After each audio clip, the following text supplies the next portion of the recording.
1962年，美国中部的堪萨斯州，人类首次发现了通往地心世界的洞穴，并有科学家推断，那里就是哥斯拉以及其他泰坦巨兽的老家，甚至里面的空间要远比外界更加宽广。军方第一时间采取行动，准备利用伽马模拟装置进行探索。这次行动又被称之为沙漏计划，而负责带队的就是肖尔中尉。随着一切准备就绪，意外却发生了，探索舱被一股未知力量吸入洞穴，所有接收设备在同一时间短路变形，洞口附近的钢体也逐渐变得扭曲。通过仪器，兰达博士看到了离子炉。紧接着，在未知力量的驱使下，地面发生了前所未有的破坏和动荡，如恶魔般摧毁着周围的一切。人们在惊恐中奔跑躲避，混乱与恐惧充斥着现场的每个角落。原本将军还指望该行动能够加官进爵，没想到他是赔了夫人又折兵，简直就是搬起石头砸了自己的脚。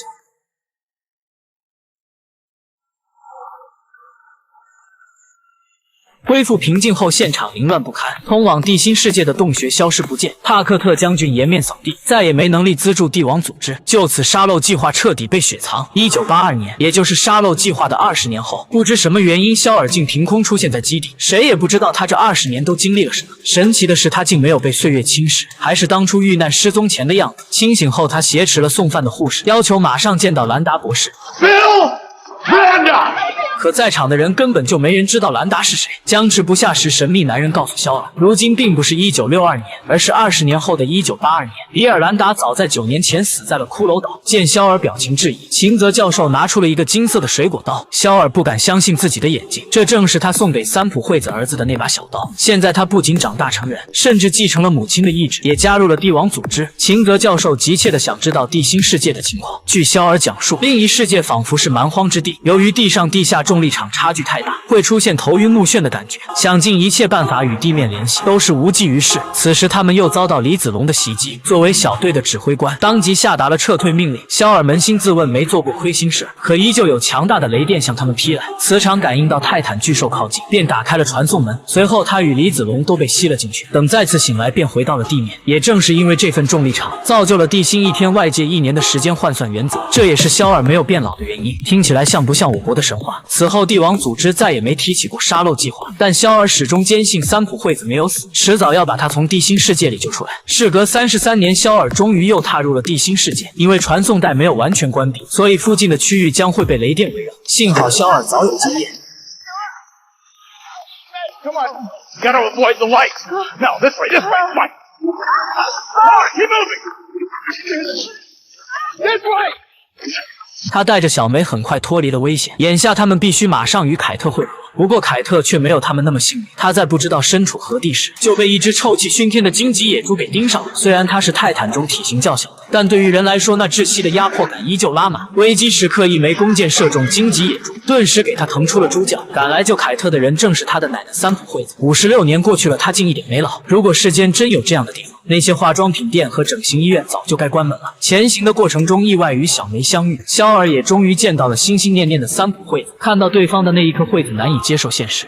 Oh, the gravitational distortion. Some warping of space-time.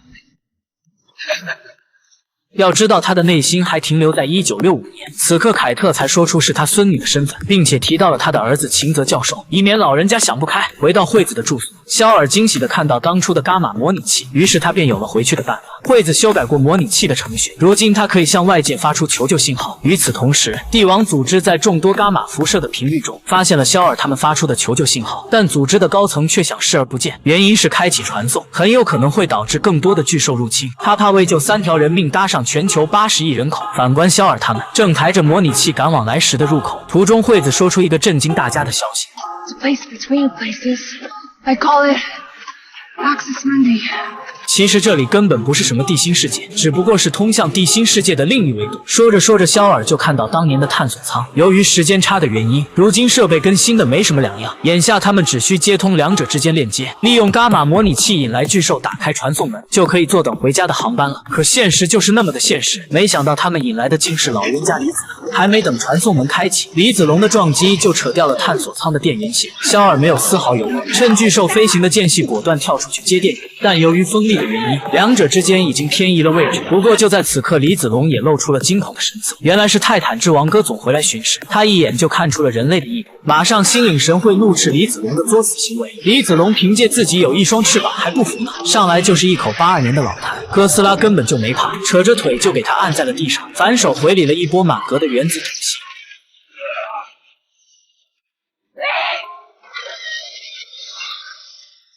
然后扯着他的翅膀扔进了磁场，紧接着传送门即将开启。可问题是现在肖尔还在外面呢，探索舱悬浮在半空，柜子紧抓肖尔的手不放。这画面让我想起了铁达尼号，强大犀利的撕扯下，肖尔选择牺牲自己保全大家。我个人觉得肖尔是想等惠子出去变老后再相聚，这样两人的年纪就差不多了，那样他俩就能一起老去了。返回地面，他们竟被全副武装的人包围，因为帝王组织高层的不作为，没办法，拉姆去求助了顶点科技公司，也就是之后制造出机械哥斯拉的那家公司。现在已经是2017年了，就是金刚大战哥斯拉的那一年，结尾时金刚的出现，想必就是下一季的主要故事线了。